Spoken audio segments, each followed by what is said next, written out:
So at a high level, if you say what is the goal of Doge, and I think a significant part of the presidency is to restore democracy. This may seem like, well, aren't we in a democracy? Well, if you don't have a feedback loop, okay, we would have to, if you sorry. So, I tell you, gravitas can be difficult sometimes. If there's not a good feedback loop from the people to the government, and if you have rule of the bureaucrat, or if the bureaucracy is in charge, and then what meaning does democracy actually have? If the people cannot vote and have their will be decided by their elected representatives in the form of the president and the Senate and the House, then we don't live in a democracy, we live in a bureaucracy. So it's incredibly important that we close that feedback loop, we fix that feedback loop, and that the public's elected representatives, the President, the House, and the Senate, decide what happens, as opposed to a large, unelected bureaucracy.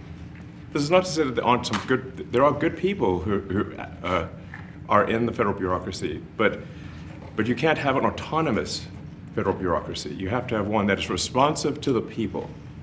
That's the whole point of a democracy. And if you looked at if you looked at the founders today and said, what do you think of the way things have turned out? Well, we have this unelected, fourth unconstitutional branch of government, which is the bureaucracy, which has, in a lot of ways, currently more power than any elected representative. And this is not something that people want, and it does not match the will of the people. So it's just something we've got to fix. And then we've also got to address the deficit. So we've got a $2 trillion deficit, and if we don't do something about this deficit, the country's going bankrupt.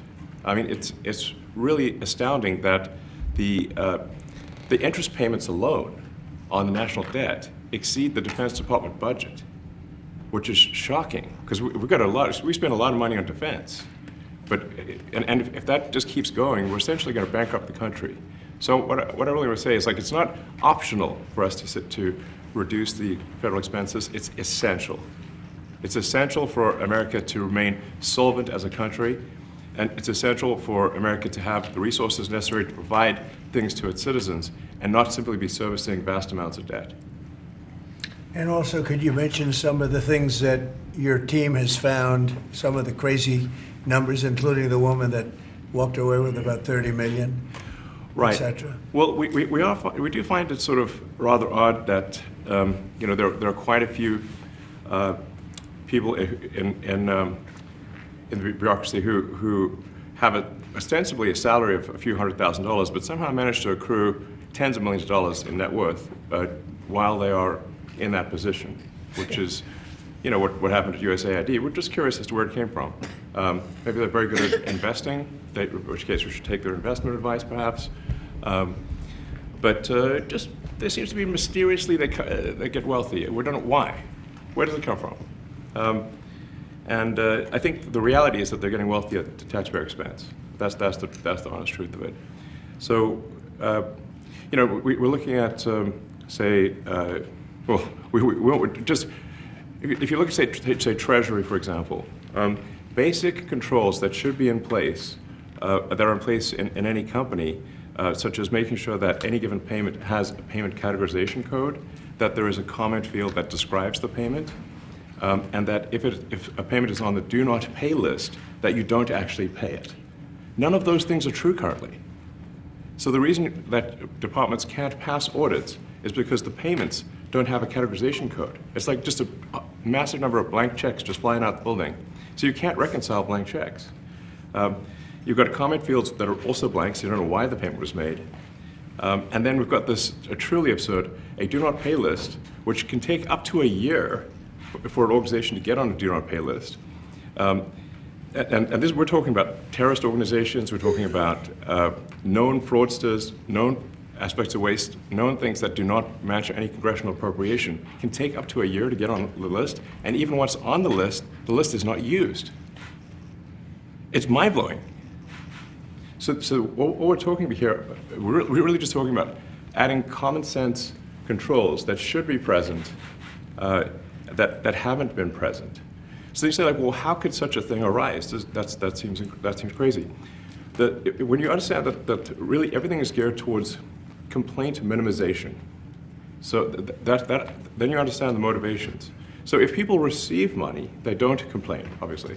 But if people don't receive money, they do complain. And the fraudsters complain the loudest and the fastest. So then when you understand that, then it makes sense. Oh, that's why everything they approve all the payments at Treasury. Because if you approve all the payments, you don't get complaints.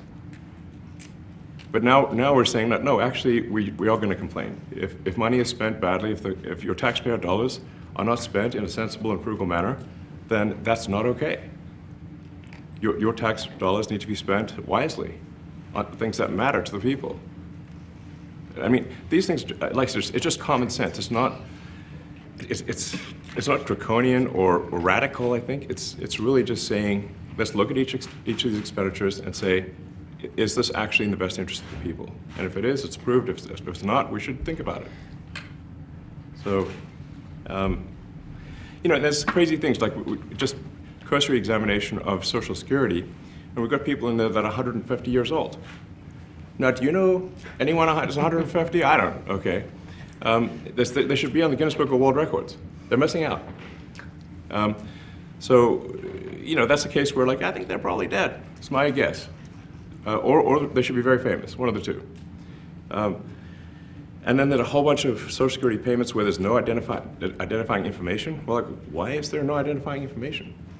Obviously, we want to make sure that people who deserve to receive Social Security do receive it, and that they receive it quickly and accurately. I'll tell you another crazy thing. So, one of the things is, like, we are trying to sort of right-size the federal bureaucracy, just make sure that this. Obviously, there need to be a lot of people working for the federal government, but not as many as currently. So we're saying, well, okay, if people can retire, with full benefits and everything, that would be good. They can retire, get their retirement payments and everything. And then we were told, this is actually, I think, a great anecdote, because we were told the most number of people that could retire possibly in a month is 10,000. We're like, well, why is that? Well, because all the retirement paperwork is manual on paper. It's manually calculated, then written down on a piece of paper. Then it goes down a mine. And like, what do you mean a mine? Like, yeah, there's a limestone mine where we store all the retirement paperwork. And you look at a picture of this mine. We'll post some pictures afterwards. And this mine looks like something out of the 50s because it was started in 1955. So it looks like it's like a time warp. And then the speed, the limiting factor is the speed at which the mine shaft elevator can move determines how many people can retire from the federal government. And the elevator breaks down sometimes, and then nobody can retire. Doesn't that sound crazy? There's like 1,000 people that work on this. So I think if we can take those people and say, like, you know what, instead of working in a mine shaft and carrying manila envelopes to boxes in a mine shaft, you could do practically anything else. And you would add to the goods and services of the United States in a more useful way. So anyway, so I think that's an example. At a high level, if you say, like, how do we increase prosperity? Is we get people to shift from roles that are low to negative productivity to high productivity roles.